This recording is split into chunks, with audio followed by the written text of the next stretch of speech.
So hari ni kita nak celebrate anniversary yang kelima. Makan kat mana? Bina Cafe.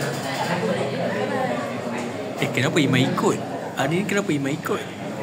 Man adik mana? Adik mana? Adik tak. Mak ada ready. Dia kena tinggal. Rasanya dah berapa kali anniversary makan kat sini.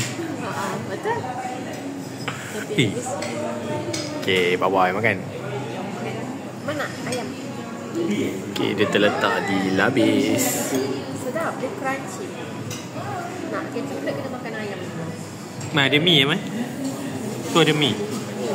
Mana mi? Pasta. Nak pasta. Panas. Habiskan tu.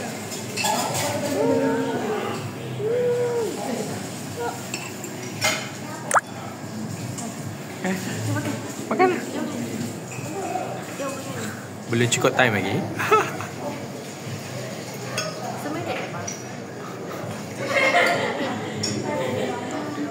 Iman tunggu coklat dia.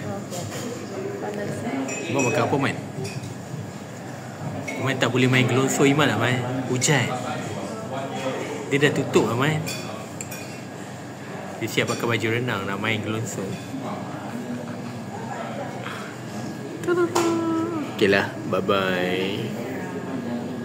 Okay Iman, happy birthday kat Iman. Okay, ni cake anniversary. Tapi Iman boleh makan. Makanlah ya. Yang tu kek lava tu panas tau.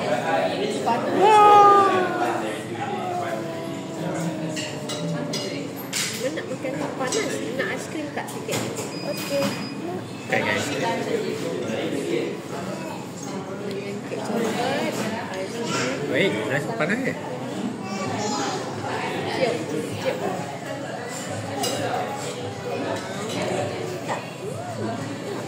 Sedap Man? Sedap? Dah. Ni Man, ni kek anniversary Mama.